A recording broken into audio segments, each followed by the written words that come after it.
What up, YouTube? So the next video we're doing is how we grew. Um, this is it's called the First Squeeze. It's an 18 foot by 8.5 trailer, bought from my buddy, and then we retrofitted it to be a vending trailer.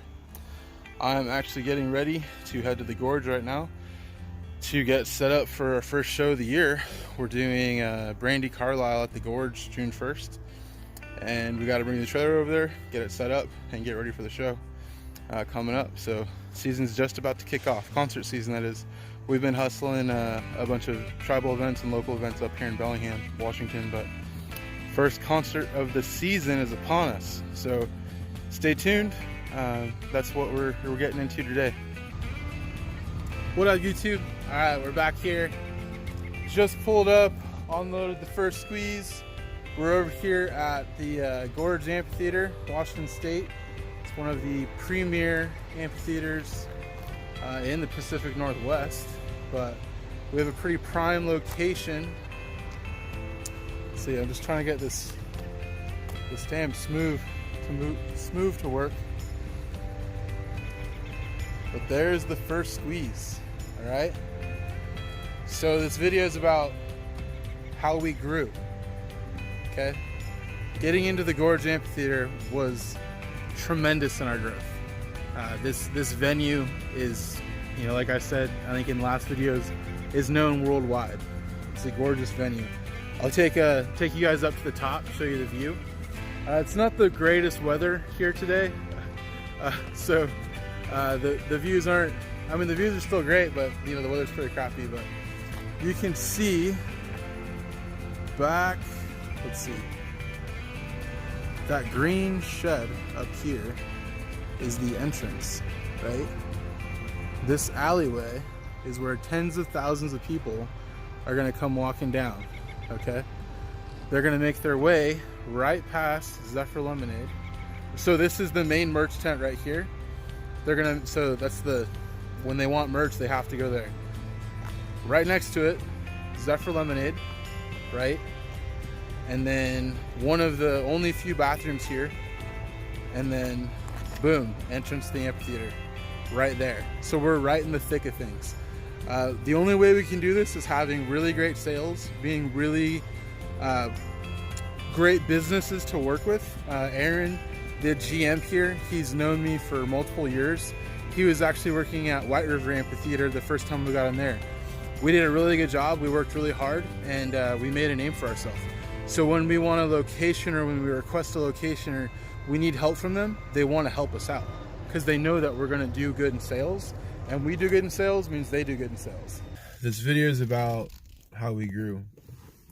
So the last two videos I told you guys about how our first event was Muckle Street Powwow, and then we ended up going to Nisqually Fireworks, and that first year basically consisted of us hitting up these events we didn't really know anything about, and we would just sell there and hope for the best, and most of the time we did okay. We did some events that we didn't do well at, and we learned that those were events that we shouldn't do. But during that first year, we had a customer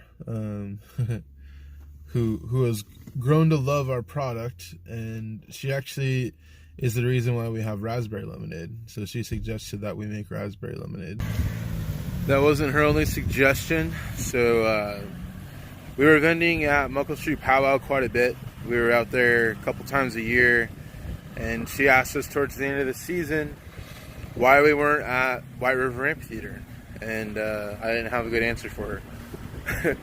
I hadn't realized that the Muckle Street tribe owned White River Amphitheater, and that we might be able to get in there. It never really crossed my mind, and after she suggested that, I started doing research, found out who was managing the venue, because the Muckle Street tribe pays Live Nation to manage the venue for them, and then Live Nation actually pays a company called Legends to manage the food. So they don't take care of any of the food products. So what I do is I am a subcontractor, basically, through Legends to offer my product, the Zephyr Lemonade. So I get in contact with Legends, and I talk to the GM at the time. His name's Eric. He's actually back. He's GM again of White River. Okay, so I get hooked up with Eric. We're emailing back and forth. We finally decide to meet up, and I go to his office, which is located in the warehouse at White River Amphitheater. I bring like the juicer with me and some simple syrup, a bag of ice, a couple of cups. My mom comes with me. She's basically like my business partner at the time, like my advisor, and she kind of helped me make decisions. She still does to this day, but she is taking kind of more of a step back, and I just kind of let her know like what I'm up to. But in those early times, she definitely was, who I bounced ideas off of, and we grew the business together. So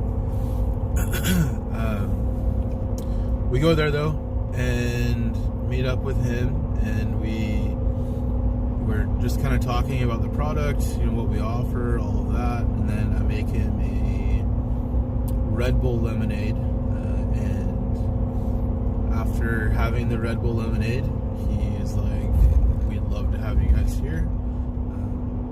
This product's incredible. I think he was a worker for Live Nation, happened to come into the meeting, and he tried the product. He's like, oh, this is going to be great. People are going to love it. And off we went. So after that, there were requirements. You can't just be like a random person and get in there. So you have to have a business license. You have to have insurance. That's when we ended up filing as an LLC. We filed as an LLC because I had assets that I owned before starting the business, and I didn't want those assets to be available to someone in case we were to get sued or whatever. So that was my reasoning for filing for an LLC. People ask me often, they're like, "Oh, are you a sole proprietorship?" And it's like, "No, I'm a sole member LLC." We could do that in Washington State. I don't know other states if they can do that or not, but that's what we do. So, anyway, I basically spend the next couple of weeks just getting our paperwork in order. So I am, getting on websites, filling out the paperwork, doing all that stuff, submitting it to Eric. He's like, all right, this is what you have left to do, or this is, what we have left that we need, and I just got everything submitted, and he's like, okay, our first event is Dixie Chicks World Tour. So that was 3 years ago, and we went there, had no clue, what we were gonna sell. I naively thought that we could sell 10% of the venue. So they had, I think he said that weekend it was like 17,000 ticket sales or 20,000 ticket sales, and I was like, oh, like we could capture 10%, so we have to prepare for 2,000 customers. Needless to say, it did not work out that way. We still, we got a couple hundred customers, and it rained that day. It was a success. Like, we made money, but because I prepared for 2,000 customers, we had a bunch of extra supplies, and I hired way too many people. I think there was like 6 or 7 people. We didn't use our own setup that show. We ended up using what they call a noble at White River Amphitheater, and that's just like this. It's actually a horse stall is what it is, but it's this metal horse stall. But they kind of retrofit it and turn it into a concession stand. So we used that, but it was rough. We had one banner that said our name, and we basically yelled at people to come buy lemonade from us, and they did. We were located next to this little wine bar, and their line was so long and big that we would basically sell to people so that they had something to drink while they waited to get their wine. But yeah, there's way too many employees, way too much stuff. It was quite the shit show. But I learned. So after that, I was like, okay, like it's kind of crazy to think that we're gonna get 10% of the venue. And from there, I learned, how to order, how much to order and everything, and then I could, plan it with other events. Sorry, I don't know why the smooth keeps moving around. I think it's because we're in the car. So that's my niece in the back, Luna. She's being very patient so I can make this video. But so we get set up at White River Amphitheater, and from the first season sales, we started really late in the season, so it was like the end of June, and we only went to September, and then we were done. So we were only open like 6 weeks that first year, and we did, at the time I was like, holy crap, like, we did 17,000 I think in sales, and I was like, this is, half of what I would be making if I was working a 9 to 5, and we did it in 6 weeks. So that first year with White River, we tripled revenue, a little more than tripled revenue, and we were able to invest. My buddy had a trailer he had set up for vending machines that he wasn't using. He ended up becoming a victim of his own success, and I think he sold or leased or rented all of his vending machines. So he didn't need this trailer anymore, and he was like, hey, you can buy it from me, I'll do payments for you. And that was really crucial to our growth. So the first squeeze is the trailer I showed you guys that's wrapped. And when we bought that, it was, it was just a shell, and I put some work into it. But the Rios family, they really helped me out. Paul, he basically let me, have a really low interest, in-house financing with him on this trailer. And there were times where we weren't doing very good cash flow wise, and I would miss a payment, and they were very cool with understanding, and there might be a month or 2 or 3 where I didn't get a payment in, and then we would get a bunch of money, and I'd make 3 months payments on it. But those relationships. So relationships are key to growth. If you can build relationships, you can be a good person and just be honest with people. It definitely helps you with your growth. But so after that first event, we moved into that trailer. We set it up the best we could, and we just started selling out of that.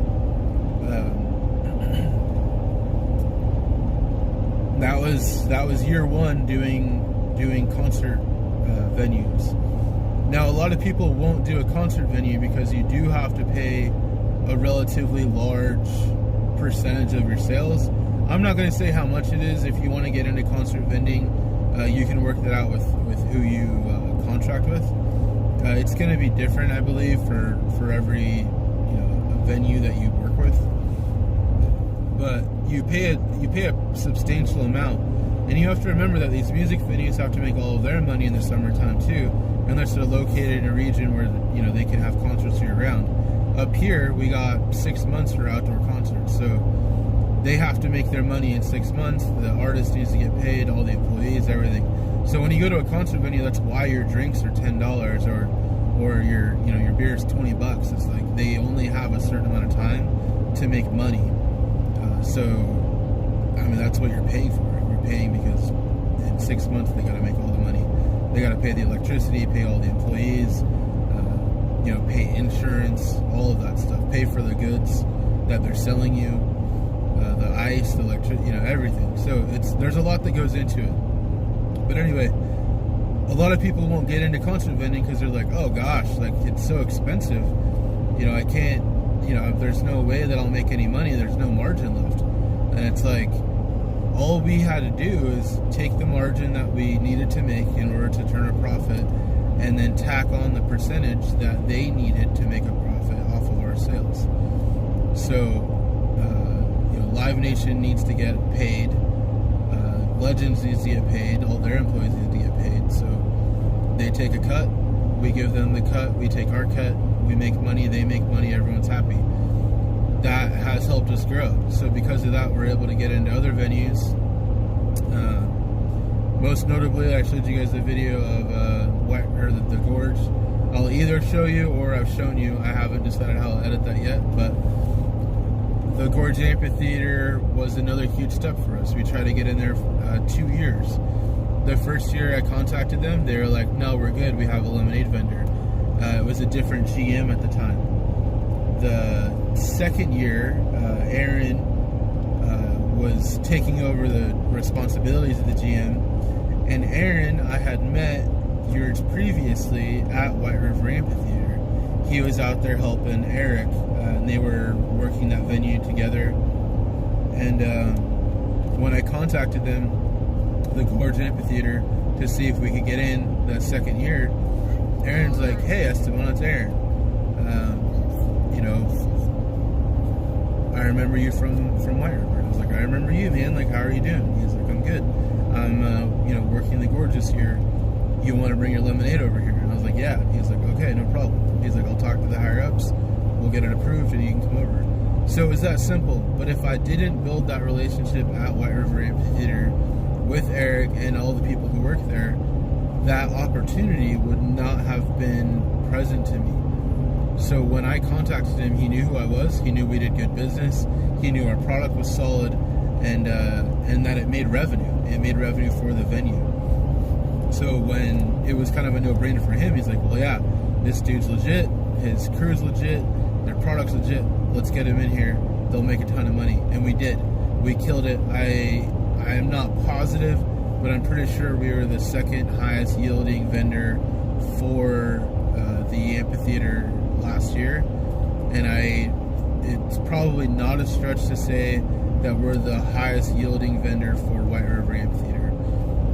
And vendor is an outside vendor, so people who come from the outside work for the amphitheater. We just hustle. We work really hard. All of my employees bust their ass. But anyway, so growth.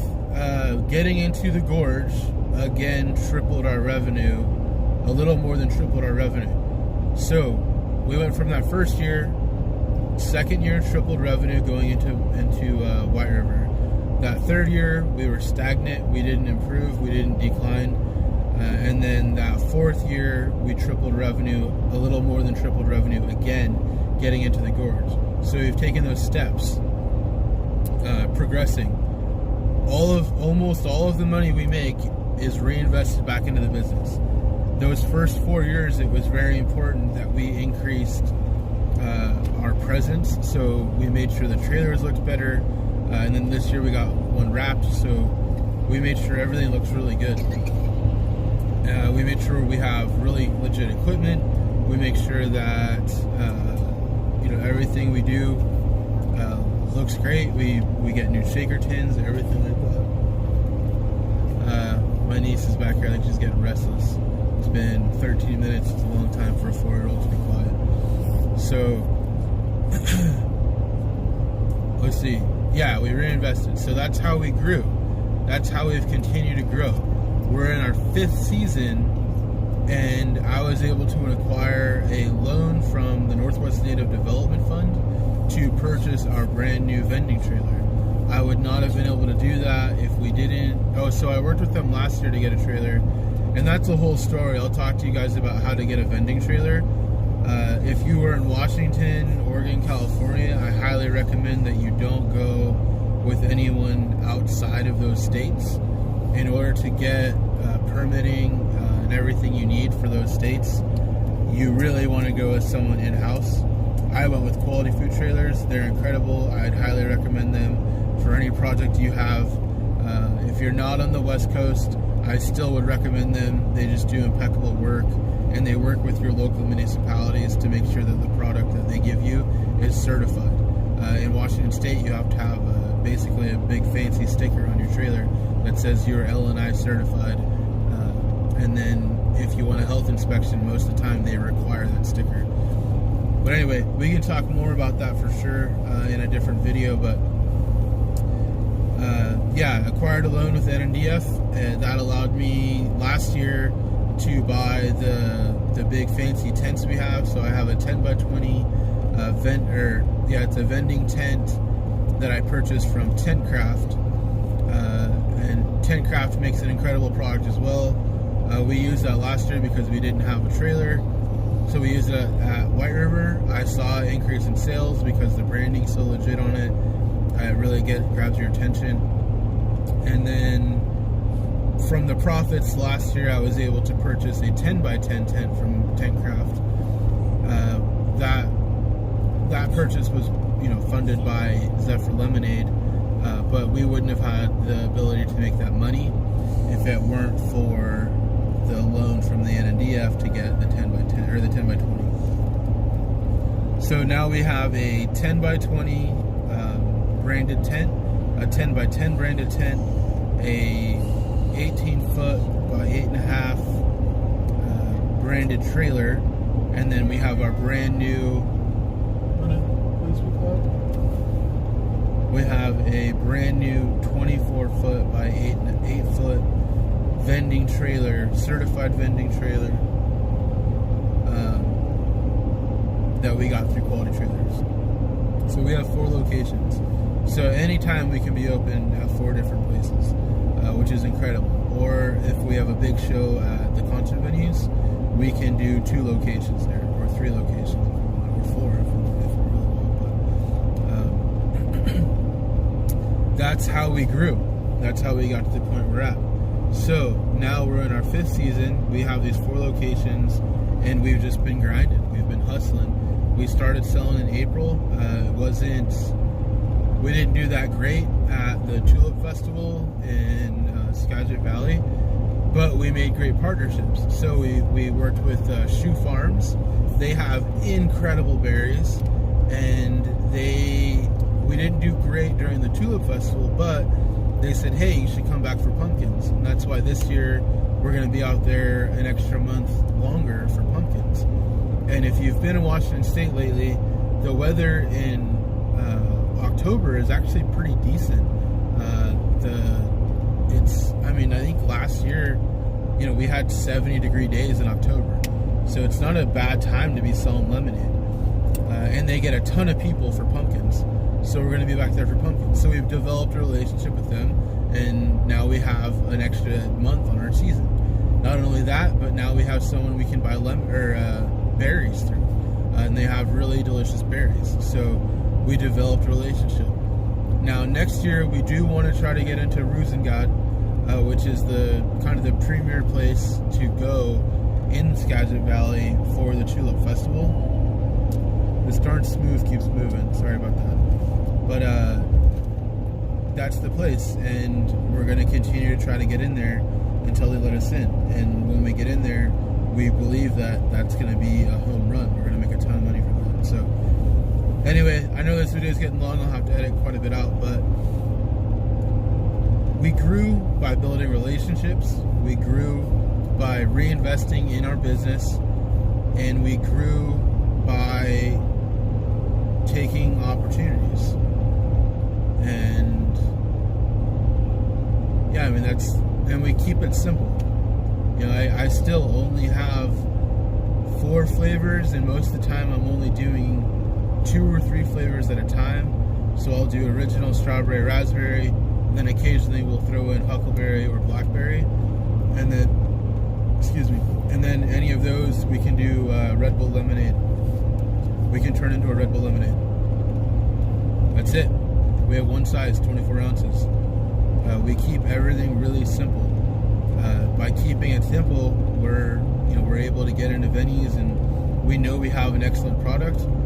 Our sales numbers show that what we'll offer is what people want. Sometimes people come up and they go, oh, do you have blueberry? And we're like, no. And they're like, okay, no worries, I'll have a strawberry lemonade. So we're not losing any sales by not having a ton of flavors, and I'm okay with that. We have a great product, and that's really what I want. So okay, that'll kind of wrap it up. Don't forget to like, subscribe, leave a comment in the video. If we did offer a flavor, Gabi says that we need to offer guava, and we might do that for certain events. So we're gonna kind of mess around with that, and it makes sense if the demographic we're working with knows what guava is and they're passionate about that and that's what they want. Then we would do that. So we might do like a guava mango. But anyway, like, subscribe, share. Let's grow this channel. Thank you guys.